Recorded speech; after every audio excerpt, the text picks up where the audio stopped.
Timoty voalohany, toko 4. Lazain'ny fanahy masina mazava tsara fa any am-parany ihany dia hisy olona sasany andao ny finoana. Ny ahababo azy dia fanahy mamitaka sy fampianaran-demonia izay ailina, mpiatsara velatsia sy mpilaza lainga. Maty toy ny efa nasiana vy mahamay mihitsy ny eritreritrereto mpilaza lainga ireto. Rarandry zareo ny fanambadiana ary asain'ny fadiana ny hanina sasantsasany. Hanina noharin'Andriamanitra nefa ireny.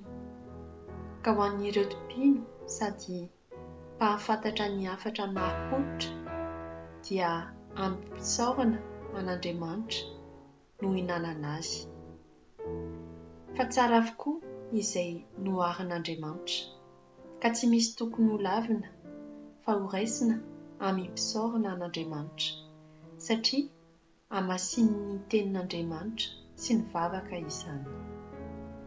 Raha izany torohevitra izany no arosinao ny havana iray finoana, dia ho mpanompo tsara ny Kristy Jesosy ianao, ka hiarihary fa mivelona amin'ireo teny momba ny finoana sy ny fampianarana tsara izay efa narahinao ianao.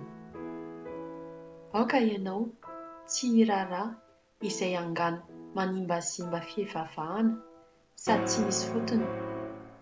Manazara tena amin'ny toe-panahy araka an'Andriamanitra. Ny fampiasan-tena ara-batana dia mba mahasoa ihany, nefa tsy dia manao ahoana loatra. Fa ny toe-panahy araka an'Andriamanitra kosa dia mahasoa amin'ny zavatra rehetra, satria mampanantena fiainana na ankehitriny na amin'ny ho avy. Azo antoka izany teny izany, ka mendrika hakantoavina tanteraka.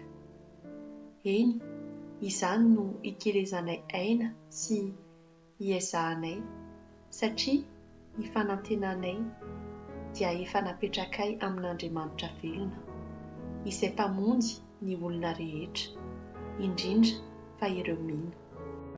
Hanafatra faro sady ampianaro izany zavatra izany. Aoka tsy hisy olona hanao tsinitsinina anao noho ny mahatanora anao, fa aoka ianao ho ohatra ho an'ny mpino amin'ny fiteny, amin'ny fitondran-tena, amin'ny fitiavana, amin'ny finoana, amin'ny fahadiovana. Mandra-pahatongako dia mahavara tsara mamaky ny soratra masina sy mampirisika ary mampianatra.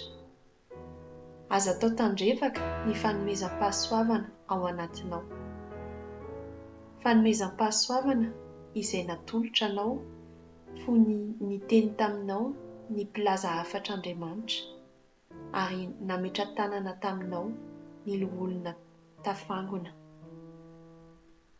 Tontosay ireo adidy ireo ka himasolo tsara mba hiarihary amin'ny olona rehetra ny fandrosoanao. Tandremo ny tenanao sy ny fampianaranao, ka mahareta amin'ireo adidy ireo. Fa raha manao izany ianao dia hamonjy ny tenanao sy izay mihaino anao.